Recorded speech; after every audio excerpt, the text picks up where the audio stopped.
It is friendly neighborhood INTP host Zachary coming to you live from the fourth dimension. In this video, I want to talk about loneliness, INTPs, and loneliness, what it is, how they deal with it, in general, processing it. I think that all of the types, there are no types that are idiosyncratic in experiencing loneliness, right? I think that all of the types experience it.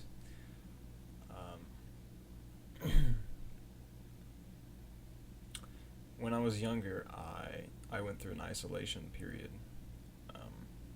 after I left school of about 2 years, where I pretty much sat in my room, playing video games, reading, not too much interaction with people. During this time, I experienced a lot of what could be identified as loneliness. So I think that I can perhaps offer some insights on it, on my experiences, and that might be able to help someone else out.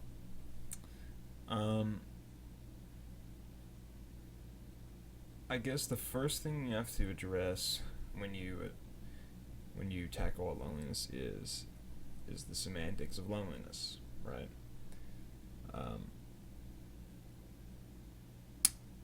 By nature, it is going to be dealing with other people, right? But it's not composed of lack of loneliness. Does not come from not being exposed to people.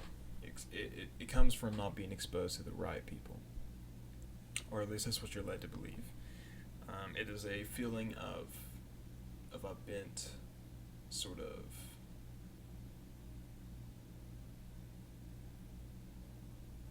a yearning. And for me, that was a yearning for a sort of emotional reciprocation from the external world.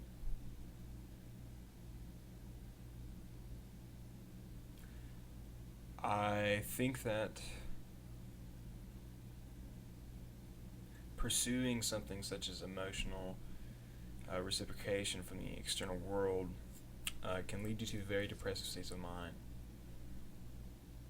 I think that, well, it's to do with our inferior FE, right?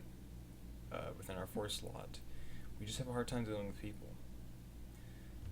I feel often as if my relationships with people, my bonds that I make, that I build, are better when they're still in the abstract, as opposed to when they're actually developed, so to speak. So I feel like that sometimes when I first meet people, the initial interactions I have with people, these on the surface level FE dances and idea sharing is great. And I feel when I get closer to people, somehow the bonds always decay. They always destroy themselves. I've rationalized this by viewing the only constant variable within all of these equations, which is myself. So there must be something peculiar to my own behavior that is disruptive toward creating bonds with people. I think that INTPs can fall into that. I think that we really don't know how to get connected to our own emotions, and we want to rely on other people to do it for us.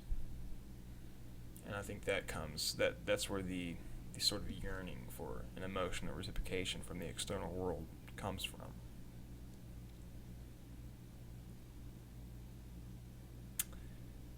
The thing about loneliness is, I think the best way to process it is to view other people as not vectors of significance, or not vectors of sustained significance, but forces or influences of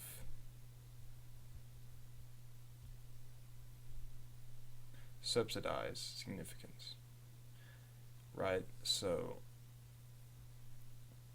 every individual you meet, that you have a conversation with, that you connect with, is going to influence you. People you've met in the past, that or bonds that you build that last for a certain amount of time, they influence you. They are significant to you, even if you don't want them to be. But that's the beauty in it, you know. You really only have yourself throughout your life. Nothing's going to be sustained. You know that for sure. That's 100%. So I think that what one ought to do is not rely on others to provide that emotional reciprocation, but should seek to fulfill that on your own. And that's not to imply that you shouldn't build bonds with people. That's not what I'm saying. What I'm saying is, if you're an INTP and you feel lonely right now, chill the fuck out, dude. Like, I know you want to think about what the underlying ethical theory is behind things. You want to think about what your purpose should be. You want to think about all these things you want to get around to doing, but you don't do because you procrastinate because you're a fucking INTP. Stop thinking about this for one fucking day and do something for yourself.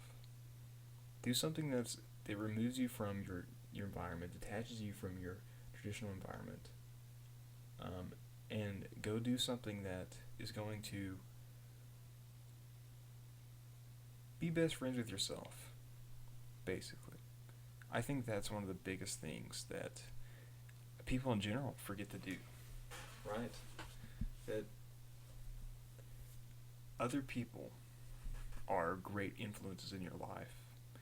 They can provide new insights to yourself, to the world around you, but they're not going to provide any sustained fulfillment. If you're experiencing loneliness, you're really experiencing the yearning for emotional reciprocation. But luckily, you're in a human body. You are a person and you are capable of doing that. There is an infant inside of you, a sort of conception of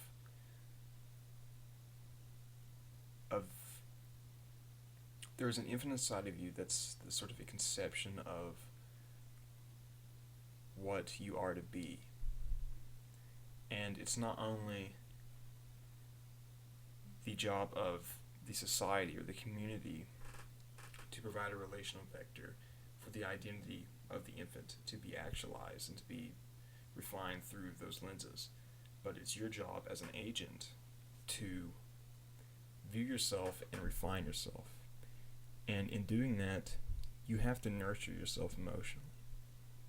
That's a very important thing you have to remember, is that we are emotional beings, and there's not always going to be an external force there to provide that emotional support. And it's not bad to engage in your own self-nurture. It's just not bad to engage in that. I don't necessarily think that's pathologized, but just in case anyone does think that is a bad thing, it's not, right? I think it's pretty enjoyable, right? One of the rituals that I would perform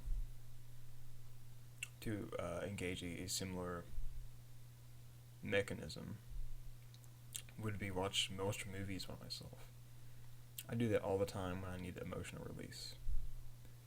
You just make yourself some popcorn, put on some shitty ass movie. Actually, my movie tastes pretty elitist, but just put on a movie with a philosophical theme. That way you can learn something from it, right?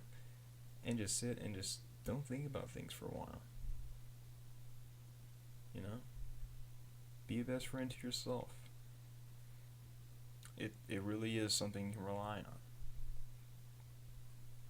It's better than relying on circumstances that change all the time by relying on other people to provide that emotional support. Don't reject it, but I mean, don't rely on it, right? Rewire yourself. Everything's gonna be okay.